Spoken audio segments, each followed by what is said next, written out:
7월 말 8월 초는 다 우리가 알다시피 휴가철입니다. 그래서 이때면 많은 우리 한국인들이, 또 특별히 많은 크리스찬들이 산으로, 바다로 나가서 그 자연을 즐기게 됩니다. 그래서 저는 이 휴가철에 설교를 이 시기에 맞춰서 좀 준비를 하고 싶어서 이런 질문을 좀 설교 초두에 좀 던지기를 원합니다. 지금 우리가 자연에 가서 휴가를 보내는데, 그 자연에서 어떻게 하면 하나님을 발견하고 하나님을 느끼고 하나님의 임재를 경험할 수 있을까? 우리는 보통 하나님을 어디서 만나죠? 어디서 만나요? 언제 만나요? 예배당에서 예배드릴 때 만나잖아요. 그런데 예배당 바깥에서 굳이 사도신경을 외우고 찬송과 말씀이 없다고 할지라도 자연에서 하나님을 예배할 수 있을까라고 하는 질문을 우리는 함께 던져봐야 됩니다.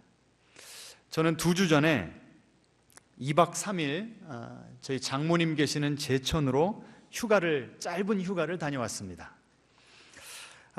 그 제천에 가서 무엇을 할까 고민을 했는데, 왜 그러냐면 제천이 이 서울보다 적어도 한 4도 5도 정도는 낮습니다. 그런데도 이 서울이 막 38도 39도까지 올라갔을 때 거기 제천이 33도 올라가더라고요.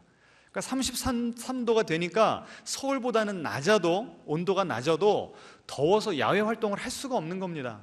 막 아이들은 막 이 집에서 지루하다고 막 난리가 났고, 그래서 어떻게 할까 고민을 하다가 계곡이 생각나서 제천에 있는 한 계곡에 찾아가게 되었습니다. 그러니까 기본적으로 서울보다 온도가 낮은 데다가 계곡에 있는 그늘로 들어가서 그 물을 발을 물에다 담그니까 얼마나 시원한지요. 더위가 그냥 순식간에 날아가고요. 엉덩이 참 확 주저앉았더니 막 덜덜 떨리게 그렇게 춥더라고요. 그렇게 그 시간을 보내면서요, 기분이 확 좋아지고요, 더위에 지친 제 몸이 회복되는 경험을 했습니다. 여러분, 제천 어디 가면 이런 좋은 계곡이 있는지, 제가 유튜브가 이게 지금 기록이 되기 때문에 공개적으로 알려드릴 수는 없고, 개인적으로 궁금하신 분들 오시면 제가 약도 설명을 해드리겠습니다. 자, 그런데 저희가 이렇게 좋은 시간을 보내고 있을 때 옆에 한 노부부가 앉아 계셨어요. 근데 가만히 보니까 거기 한두 번 오신 분이 아닌 거예요. 아예 이 접는 의자를 가지고 와서 아예 그 계곡물에다가 딱 의자를 고정시켜 놓고 그냥 발을 담궈 놓고 계신 거예요. 옆에 이렇게 봤더니 김치도 이렇게 병에다가 싸가지고 물에다가 시원하게 담궈 놓고요, 뭐 베테랑이시더라고요. 나중에 대화를 나눠보니까 거기 계신 그 여자분이 이 숲 해설가 자격증이 있는 분이었어요. 그런데 숲 해설가라고 하는 자격증이 있기 전부터, 자녀가 어렸을 때부터 산을 너무나 좋아해서 같이 산을 매일 오르고 산에 대해서 공부하면서 다른 사람들에게 가르쳐 주기를 시작하다가 자격증까지 따게 됐노라고 그런 얘기를 해주더라고요. 딱 보더니 준서가 이제 보이니까 망을 하나를 갖고 오세요. 사진 좀 보여주시겠습니까? 자, 망에 뭐가 보입니까? 나비가 보이죠. 근데 자세히 보시면 나비만 보이는 게 아니라 뭐가 보여요? 고치가 보여요. 고치가 대롱대롱 달려 있어요. 그러니까 저 나비가 어디서부터 나온 거예요? 원래는 고치가 3개였는데 그 중에 하나가 그 고치를 뚫고서 나와서 나비가 된 거예요. 그거를 우리 준서에게 설명을 해주니까 준서가 막 눈이 이렇게 커지고요, 얼마나 신기한지. 여러분 한번 생각을 해보세요. 이 고치를 보면 고치에서 저런 아름다운 나비가 나온다는 게 상상이 되세요? 이게 자연의 신비 아닙니까? 그것을 숲을 오랫동안 공부한 분이시니까 어린 아이들에게 이걸 설명해 주려고 그 모든 과정을 딱 망에다가 담아놓고서 설명을 하는 거였습니다. 그리고 나서는 또 뭘 보여주시냐면은 그 계곡에서 잡은 다슬기를 보여주세요. 그러니까 그때부터 그 전까지는 그냥 시원한 것만 생각을 했는데, 더위를 피하는 것만 생각을 했는데, 그 다음부터는 온통 모든 관심이 어디로 쏠립니까? 다슬기 잡는 데로 쏠리는 거예요. 다슬기가 어디에 숨어 있죠? 바위에. 그러니까 준서가 지는 힘이 안 되니까 자잘한 그 다슬기 말고 좀 큼직한 다슬기를 잡고 싶으니까 큰 돌들을 다 저한테 들어보라는 거예요. 아빠, 이 돌, 저 돌. 제가 일일이 다 들어줬습니다. 그럼 막 그거 하나 찾을 때마다 막 함성을 지르고, 얼마나 하루하루 그 시간이 재밌었는지. 그리고 또 그 옆에 그 숲 해설가 분이 뭐라고 말씀하시냐면, 저기 2km만 내려가면 또 맛있는 옥수수를 판다는 거예요. 제가 옥수수 킬러 아닙니까? 그래서 곧바로 차를 운전해 가가지고 당일날 딴 막 찐 그 옥수수를 가지고 와서 그 뜨끈뜨끈한 옥수수를 2발을 찬물에 담그고 먹는데요, 찬송가 가사에 세상과 나는 간 곳 없고 구속한 주만 보이도다, 그 찬양이 있지 않습니까? 근데 저는 세상과 나는 간 곳 없고 오로지 뭐만 보여요? 시원한 물과 옥수수만 보이는 거예요. 막 다른 거 아무 생각이 안 납니다. 얼마나 지금 여기를 즐기는 게 제 속에서 이렇게 막 행복이 터져나올 수 있는 방식이구나, 이걸 제가 확실히 깨달았습니다. 자, 그리고요, 그 다음날이 됐는데 또 어디를 갈까 생각하는데 갈 데가 없는 거예요. 이구동성으로 어디를 또 갔을까요? 그 계곡을 또 찾아간 거예요. 근데 이번에는 누구를 만났는가? 어떤 어르신, 이 남자 어르신을 만났는데요, 희한한 걸 보여주시는 거예요. 제가 동영상으로 캡처해가지고 왔습니다. 보여주시기 바랍니다. 그거는 그냥 입으로 내시네.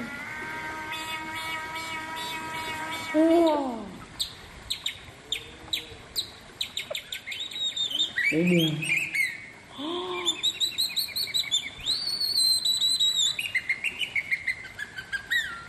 너무 신기하죠?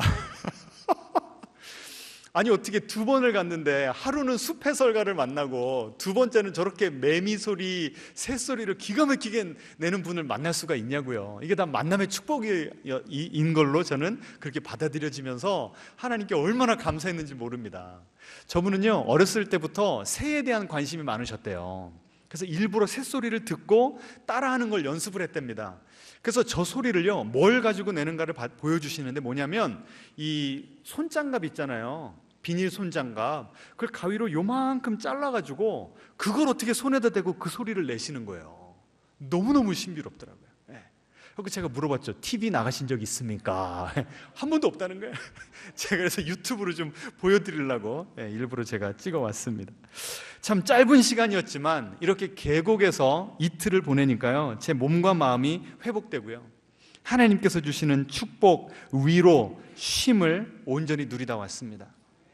이 감사가 터져 나오더라고요. 그래서 지나고 보니까요, 처음에는 제가 무의식 중에, 그리고 나중에는 의식적으로 계곡에서 제가 하고 있었던 일이 바로 피서 정도가 아니라 자연에서 하나님을 예배하고 있었다는 것을 깨닫게 되었습니다. 여러분은 저렇게 피서 가신 적 있죠? 바다로, 산으로, 계곡으로, 강으로 피서 가신 적 있죠? 그럼 그 자연에서 하나님을 경험해 보신 적 있으십니까? 하나님을 예배해 보신 적 있으세요? 예, 오늘 주제가 바로 그것입니다. 제가 미국에서 목회할 때 알게 된 청년 하나가 있는데요, 그 청년은 롱아일랜드에서 한 1시간 정도 떨어져 있는 맨하탄으로 매일 출퇴근을 하는 친구였습니다. 그런데 낚시를 얼마나 좋아하냐면은 퇴근하자마자 곧바로 낚싯대를 챙겨서 바닷가로 나가요. 그리고 밤새 낚시질을 합니다. 그리고 돌아와서 새벽 시간에 기껏해 한 2시간, 3시간 자고 출근을 하는 거예요. 월요일부터 금요일까지. 그럼 잠을 언제 잘까요? 토요일 날 하루 내리몰아 자는 거예요. 그 정도로 낚시를 좋아하는 친구였습니다. 근데 그 친구가요, 저한테 와서 이런 말을 하는 거예요. 목사님, 저는 교회만 오면 예배가 잘 안 됩니다. 그럼 어디 가면 될까요? 자기는 낚시하러 바닷가에만 나가면 그 바다 한가운데에서 하나님을 다른 데에서 느낄 수 없는 그 하나님의 임재를 가장 친밀하게 경험을 하게 된다는 거예요. 참, 목사로서 아이고 좋습니다, 그럼 주일마다 거기 가서 예배 드리세요, 그렇게 할 수 없잖아요. 어떻게 말을 할까 참 곤란했던 그 생각이 나더라고요. 그런데 제가 영성에 대해서 공부를 하다 보니까 게리 토마스라고 하는 분이 영성에도 색깔이 있다라고 하는 책을 쓰셨어요. 영성에 뭐가 있다고요? 영성은 한 가지 종류가 아니라는 겁니다. 예배당에 와서 말씀 듣고 기도하면서 받는 그 은혜만 은혜가 아니고 어디 가서도 하나님을 만날 수 있다고요? 자연에서도. 그래서 이 영성에도 색깔이 있다라고 하는 그 책의 이 챕터 1 첫 번째 장의 그 영성의 컬러 이름이 바로 자연주의 영성이 돼요. 그러니까 그 청년이 추구했던 하나님을 어떤 식으로 예배하고 어떤 식으로 알아갔던 거예요? 무엇을 통해서? 자연을 통해서. 그걸 무슨 영성이라고 부른다고요? 자연주의 영성. 우리 앞뒤자로 인사해 보겠습니다. 자연주의 영성을 누립시다. 하나님을 경험할 수 있는 방식은 너무나 많다는 거예요. 그러니까 나한테 맞는 방식을 찾아야 됩니다. 그렇다고 주말마다 또 자연에 나가시면 안 됩니다. 주일 성수는 잘 하시면서. 또 제가 미국의 서부에 살 때요, 그랜드 캐년으로 여행을 간 적이 있습니다. 친구들과 함께 한국 여행사에서 하는 단체 여행을 관광버스 타고 따라간 적이 있어요. 이 그랜드 캐년에 가장 그 뷰가 좋은 곳으로 올라가려면 이제 꾸불꾸불 그 길을 타고 올라가야 되는데, 그 길을 올라가면서 관광 가이드가 한 50대 중반 정도 되는 남자분이셨는데, 그분이 그렇게 말씀하세요. 저는 종교인이 아닙니다. 저는 특정 종교를 믿는 사람이 아닙니다. 그런데 저는 이 그랜드 캐년 이 계곡에 올라올 때마다 제 관광버스를 타는 분들에게 들려드리는 음악이 있습니다. 양해하고 들어주십시오 하고 딱 틀어주는데 어떤 음악이었을까요? 주 하나님 지으신 모든, 저희 좌석 앞에 스님이 타고 계셨어요. 근데 같이 잘 들었습니다. 여러분, 그분이 특정 종교를 믿지 않는데도 불구하고 왜 그랜드 캐년에 가면 이 찬양을 틀어준다고 할까요? 자연에 가면 그 자연을 누가 창조하셨어요? 하나님이 창조하셨죠. 여러분, 반 고흐의 작품이 다르고 미켈란젤로의 작품이 달라서 딱 보면 이거 누구 작품이네 알죠? 맞습니까? 그럼 예술가와 예술 작품 사이에는 엄청난 밀접한 관계가 있잖아요. 예술가의 어떤 속성이 작품에 묻어나 있듯이 하나님께서 이 세상을 창조하셨다면 하나님의 속성이 다 어디에 묻어나 있는 거예요? 자연에 묻어나 있는 거죠. 그러니 그 그랜드 캐년을 보면요, 가보신 분들 계시죠? 딱 보면 어떻습니까? 억소리가 납니다. 그 크고 그 광대한 그 사이즈, 그리고 그 첩첩이 그 지층이 쌓여서 오늘의 그 그랜드 캐년 장엄한 광경을 이루잖아요. 그 오랜 장구한 세월, 이걸 다 보면요, 와, 그 하나님의 크고 광대하심에 압도되는 거예요. 여러분, 자연에서 하나님 이렇게 만나시는 겁니다. 아멘. 예. 이렇게 우리가 자연에 있다 보면요, 자연이야말로 하나님께서 직접 만드신 하나님의 성전이라는 것을 깨닫게 됩니다. 따라해 보실까요? 자연은 하나님이 직접 창조하신 하나님의 성전입니다. 여러분, 성전이라는 것은 뭐죠? 성전의 본질이 뭡니까? 누가 계셔야 거기가 성전이 돼요? 하나님이 계셔야, 하나님의 임재가 머무는 곳이 하나님의 성전입니다. 그러면 하나님께서는 어떠세요? 부재하신 분이죠. 하나님이 이 세상을 창조하시고 이 세상에 당신의 영광스러운 임재를 가득 채워놓으신 거예요. 그러니 우리는 예배당에서만 예배를 드릴 수 있는 것이 아니라 어디 가서도요? 자연에서도 하나님을 예배할 수 있는 것입니다. 하나님께서 이렇게 말씀하시는 거예요. 야, 내가 너희를 만나고 싶다. 내가 너희가 어디에 있든지 내가 너희를 만나고, 내가 이렇게 멋있게 아름답게 풍성하게 창조한 이 자연을 너희들이 마음껏 누리면서 나를 찬양해라, 나를 알아가라, 주님께서 이렇게 말씀하시는 겁니다. 여러분, 이제 아직도 휴가 다녀오지 않으시는 분들, 그리고 앞으로 자연으로 이렇게 휴가라든지 잠시 쉬러 나가실 때마다 오늘 이 설교를 좀 기억하시기 바랍니다. 이 자연이 뭐라고요? 하나님이 직접 만드신 하나님의 성전이라는 거예요. 그럼 우리가 자연으로 나갈 때 누구 만나러 나가는 거예요? 하나님을. 그렇게 꼭 기억하시기 바랍니다. 자, 이걸 깨닫고 나면요, 자연 어디를 가든지 우리는 주님을 예배할 수 있습니다. 자, PPT 보여주시면 아까 우리가 불렀던 79장 찬양 2절입니다. 우리 같이 한번 불러볼까요? 숲속이나 험한 산 골짜기에서 지적 위는 저 새소리들과 고요하게 흐르는 시냇물은 주님의 솜씨 노래하도다. 주님의 높고 위대하심을 내 영혼이 찬양하네. 주님의 높고 위대하심을 내 영혼이 찬양하네.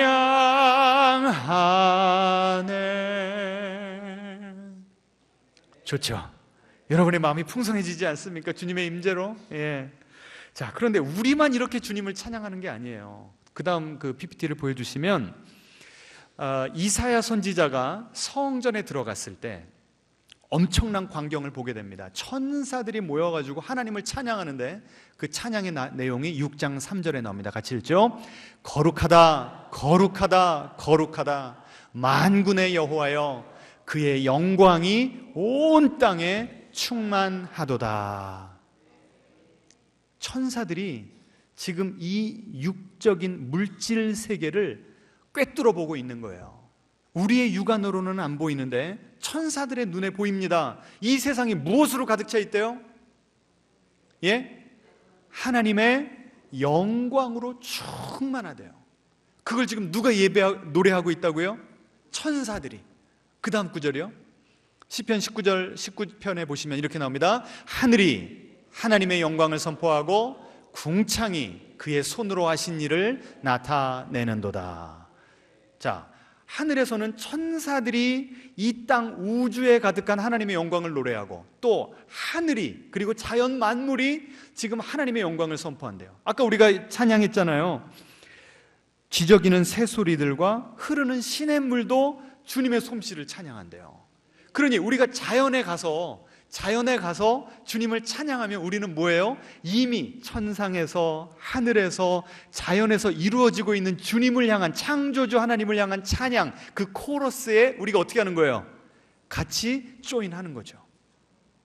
이 놀라운 광경이 좀 상상이 되십니까? 앞으로 자연에 나가실 때는 꼭 이걸 기억하시기 바랍니다. 천사들, 하늘, 온 자연 만물, 거기다 누구까지 합세하는 거예요?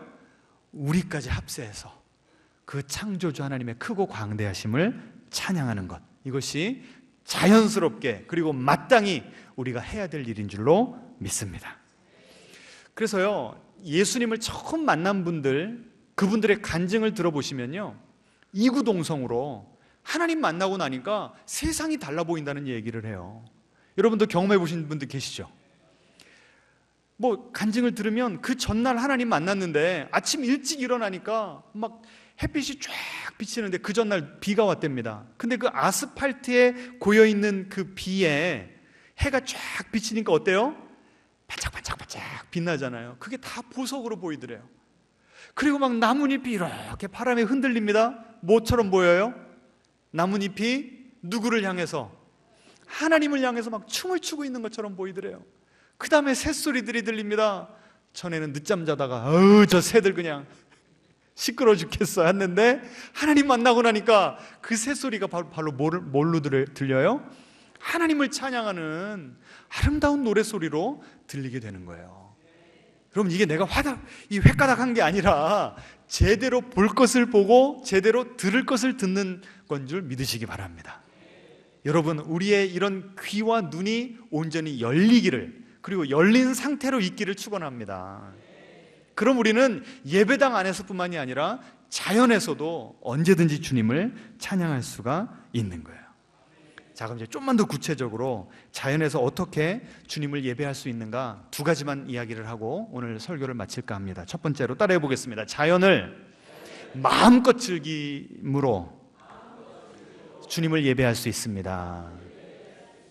아까 제가 말씀드렸듯이 제천에서 그 계곡에서 제가 한 일이 무엇이었어요? 가장 표면적으로 보면 뭐 한 겁니까? 피서 간 거고 휴가 간 거죠. 그런데 영적으로 보니까 제가 뭐 하고 있었어요? 예배하고 있었어요. 아니, 제가 그때 무슨 CCM을 불렀습니까? 주 하나님 지으신 모든 세계를 불렀습니까? 제가 무슨 그 자리에서 큐티를 했습니까? 안 했거든요. 근데 어떻게 그게 예배가 될 수 있죠? 제가 전에 말씀을 드렸어요. 저희 어머님이 김치를 너무나 맛있게 담그신다고. 그러면 저희 어머님을 가장 행복하게 해드리는 일은 뭘까요? 그 김치를 맛있게 먹으면 되는 거예요. 한 번 먹을 때마다 엄마 최고, 너무 맛있어. 매번 그렇게 할 필요 있습니까? 없습니까? 그건 좀 오바죠. 한두 번 정도는 이야기를 하고 마음 가운데 그 감사한 마음을 가지면서 뭐를 하면 돼요? 즐기면. 그게 바로 어머니를 칭찬하는 거고 어머니를 예배하는 거예요. 그게 하나님께서 이 자연을 우리에게 선물로 주셨습니다. 아멘. 그러면 하나님을 어떻게 하면 찬양할 수 있을까요? 어떻게 하면 하나님께 영광을 올려드릴 수가 있을까요? 그 자연을 즐기면 돼. 즐기면. 우리가 1년에 한두 번밖에 갈 수 없는 특별한 장소, 멀리 있는 장소도 가서도 그렇게 해야 되겠지만, 그렇지 않다면 우리 동네에서 10분, 30분, 1시간 내로 운전해서 갈 수 있는 그곳에서 우리가 정기적으로 즐길 수 있는 자연이 어디가 있는가, 여러분 다 만들어 놓으셔야 됩니다. 저 최근에 한 곳을 발견했는데 너무 사람이 많아지면 힘들까 봐, 이것도 궁금하신 분들은 저에게 다가오시기 바랍니다. 정말 밤에 시원해지는 장소 하나를 1시간 이내의 장소를 제가 찾았습니다. 어떤 분들은요, 이렇게 자연을 즐기면서도 죄책감을 느끼는 분들이 계세요. 금욕주의자들, 영적 결벽증에 걸린 분들, 약간 좀 표현이 강합니다만 이해하고 들으세요. 왜냐하면 이렇게 하나님을 즐길 때조차도 마음 한 구석에, 저 같은 경우 무슨 생각이 드냐면, 야, 너 설교 준비 더 충실히 해야지, 말씀 묵상 더 깊게 해야지, 지금 성도님들 가운데 어려움 당한 분들 계신데 네가 여기서 이렇게 즐겁게 놀면 되냐, 이런 마음의 소리가 들릴 때가 있거든요. 그러면 그 아름다운 자연에서 성경 붙잡고 막 뜨겁게 기도하는 게 하나님을 기쁘시게 하는 일일까요? 그렇지 않아요. 오히려 그 자연에 나가서 마음껏 놀면서 내 몸과 마음이 온전히 회복되면, 그럼 뭘 더 잘할 수 있어요? 내 삶의 현장으로 돌아와서 하나님께서 나에게 맡겨주신 일을 더 기쁨으로 열정적으로 감당할 수가 있는 거죠. 아멘. 앞뒤자로 인사하겠습니다. 하나님께서 주신 자연을 마음껏 즐깁시다. 자, 두 번째로는요, 제가 이제 이번 그 설교를 준비하면서 새롭게 깨닫게 된 건데요, 하나님께서 우리에게 자연을 통해서 들려주시는 음성이 있어요. 그 음성을 듣는 것 자체가 우리에게는 하나님을 예배할 수 있는 행위임을 제가 깨닫게 되었습니다. 자, 성경 구절, 먼저 책 선전을 먼저 좀 하겠습니다. 책 소개. 제가 이번 주에 읽고 참 신선한 충격을 받았는데요, 어제보다 조금 더 깊이 걸었습니다. 이 숲의 철학자라고 일컬어지는 김용규 선생님이 지으신 책입니다. 이분은 30대 때 벌써 벤처 그 기업가로서 이름을 날리고 돈을 꽤 많이 벌었던 분 같아요. 그런데 너무 일에 집중하다 보니까 가족들을 돌볼 시간이 없어서 아예 처자식을 해외로 보내버리고 돈만 보냈답니다. 그리고 자기는 죽으라고 일만 했대요. 그러다 보니까 이게 정말 살아가는 제대로 된 방식인가, 이건 내 진짜 모습이 아닌데, 그래서 모든 것을 다 내려놓고 무작정 숲으로 들어가서 지난 20년의 세월을 숲을 온전히 공부하고 숲속에 들어가서 한 파트가 되면서 살았던 분이라, 이 자연을 통해 깨달은 것들을 책으로 쓰고 강연을 하면서 살아가는 분이셨어요. 그래서 저는 이 하나님께서 자연을 통해서 우리에게 말씀하신다는 게 무슨 뜻인가를 저분의 책을 읽으면서 확실하게 깨달았습니다. 여러분, 한번 이 자연에 나가시기 전에 저 책을 읽어보시고 나가시면 너무 좋을 것 같아요. 자, 저기서는 그 다음 보여주시면 이런 말이 나와요. 무자천서. 무슨 뜻이래요? 하늘이 지은 글자 없는 책. 이분이 20년간 숲을 공부하다 보니까, 하나님께서 만드신 이 자연을 연구하다 보니까 이 자연이야말로 뭐다? 하늘이 지은, 하나님께서 직접 author, 이 저자가 되어서 쓰신 글자 없는 책이래요. 이거 성경적입니까? 아닙니까? 성경적이죠. 하나님께서요, 우리에게 두 가지 책을 주셨어요. 한 가지 책은 어떤 책이죠? 하나님이 어떤 분이신지를 직접 아주 그냥 자세하게 알려주신 직접 계시의 책인 성경책이 있습니다. 그런데 우리 하나님께서는 한 권을 더 주셨어요. 어떤 책일까요? 자연이라고 하는 책입니다.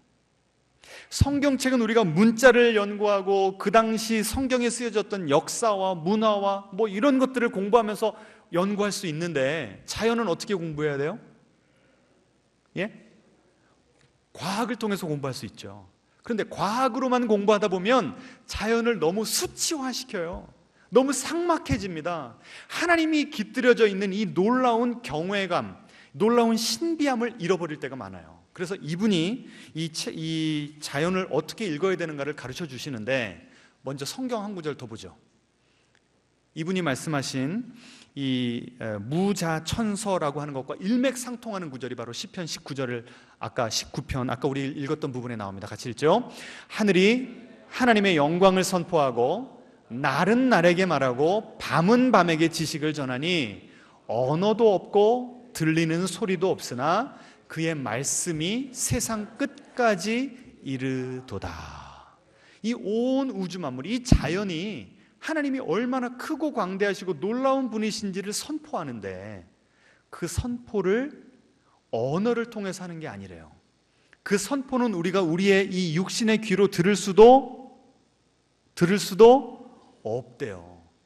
그러면 자연은 우리에게 무엇을 통해서 말합니까? 침묵을 통해서 말하는 거예요. 그럼 우리가 자연을 통해서 하나님의 음성을 들으려면 어떻게 해야 돼요? 그 침묵을 들을 수 있는 귀가 열려야 되는 거예요. 근데 그 예를 이 책을 통해서 보여주는 겁니다. 자, 지금까지 우리는요, 자연을 어떻게 바라봤는가? 우리가 성경을 잘못 해석하고 이해해가지고요, 이 땅을 정복하고 다스리라, 이 말을 너희들이 잘 먹고 잘 살기 위해서는 생태계를 마음껏 이용해도 마음껏 훼손해도 된다, 우리가 이렇게 이해를 해버렸어요. 그래서 그 대가를 지금 우리 전부가 치르고 있지 않습니까? 기후재앙 뭐 이런 말을 통해서 우리가 직접, 이 더위도 지금 다 기후재앙의 한 파트 아닙니까? 그런데 이 하나님께서 창조하신 이 자연을 그런 식으로만 바라보면 안 된다는 거예요. 어떤 분들은 자연을 바라볼 때, 자연에 나가면 무엇이든 하나는 집에 들고 와야 돼, 채취를 해야 돼. 그래서 미국에서요, 수십 년 전만 해도 LA에 가보시면 손바닥만한 이 전복이 그냥 흐드러져 있었답니다. 그런데 한국 사람, 중국 사람들이 이민을 가기 시작했어요. 그럼 그걸 가만히 지나칠 수 있습니까? 없습니까? 다 긁어가는 거예요. 그 다음에 산에 가니까 부들부들한 고사리가 있네. 그냥 지나칠 수 있어요? 없어요? 씨를 말려놓는 거예요, 씨를. 그래서 사슴이 고사리를 먹는데요, 사슴이 먹을 거리가 없어질 정도로. 그래서 미국에서 아예 법이 제정됐어요. 이제 산에서는 고사리 채취 금지다. 이걸 누가 망쳐놓은 거예요? 그러니까 우리가 자연을 바라보는 시각이 이렇다는 거예요. 또 사업하시는 분들은 자연을 보면 뭐가 생각납니까? 야, 여기 산 깎아가지고 뭐 만들면 좋겠다? 골프장, 리조트, 이렇게 생각을 한다는 거죠.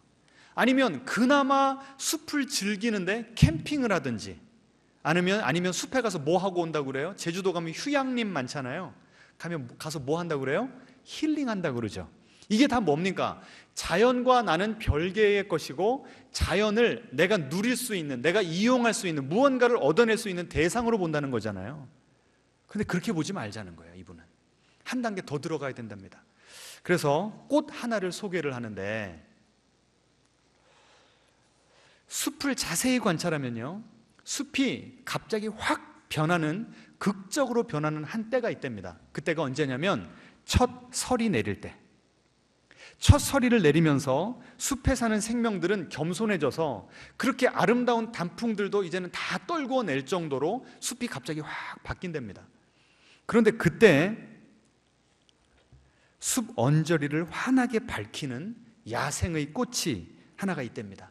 지름이 기껏해야 1.5cm밖에 안 되는 아주 작고 보잘것없는 노란색 꽃이 있대요. 다른 꽃들은 설이 내리면 다 어떻게 돼요?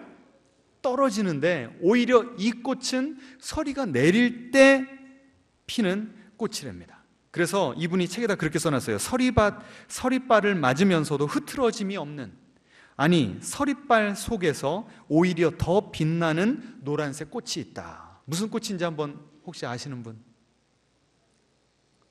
자, 사진을 한번 보여주세요. 이미 답이 나온 것 같은데요. 어떤 꽃이죠? 산국. 뭐 아시네요. 이 산국이 그렇게 아름다운데 다른 꽃 다 진 다음에 핀다는 거예요. 그러면 우리는 지금까지 이 산국을 어떻게 바라보았는가? 그 다음 페이지요. 네, 저건 산국이다. 알아맞힐 수 있어도 대단하다는 거예요. 요새는 이 기기가 너무나 발달해서 지나가다가 꽃이 무슨 꽃인지 모르겠어요. 그럼 어떻게 하면 됩니까? 사진 찍어가지고 네이버에 알아보든지 챗GPT한테 물어보면 곧바로 답이 나와요. 그렇게 이 꽃의 이름, 정체성을 맞추는 한 시각이 있습니다. 또 어떤 분들은 이 산국을 바라볼 때 어떤 시각으로 바라볼까요? 차나 술을 담그면 좋다. 이걸 내가 어떻게 따서 써먹을 것인가, 내 건강을 위해서, 이런 관점이 있다는 거예요. 또 어떤 분들은 보기 너무나 아름다우니까 다른 꽃 다 졌는데 이제 겨울로 들어가는 초입에 이런 꽃을 즐길 수 있다는 게 너무나 좋아서 어떻게 해버려요? 꺾어가지고 집에 와서 꽃병에 놓고서 감상하는 거예요. 그런데 이 숲의 철학자라고 하는 이 김용규 선생님은 한 단계 색다른 차원으로 자연을 경험해 보자는 거예요. 제가 먼저 설명을 드릴게요. 이분이 이런 말을 썼습니다. 모든 생명은 사연을 품고 산다. 한번 따라해 보실까요? 너무 좋아가지고. 모든 생명은 사연을 품고 산다. 그러면 저 꽃, 산국도 뭐가 있다는 얘기예요? 사연이 있다는 얘기죠.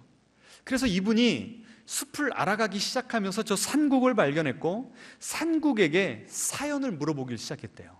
어떤 사연을 물어봤을까요?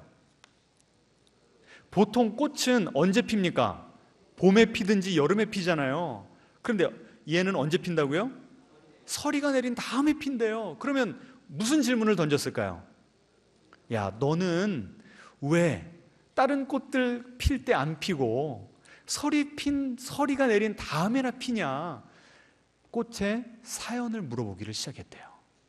여러분, 산에 그렇게 많이 다녀봤어도 그런 질문 던져보신 적 있으세요?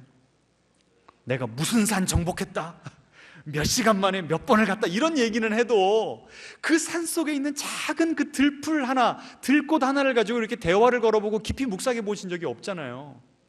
오늘 본문에도 보시면 예수님이 설교를 하시면서 너희들 염려하지 말아라, 하나님께서 다 책임져 주신다.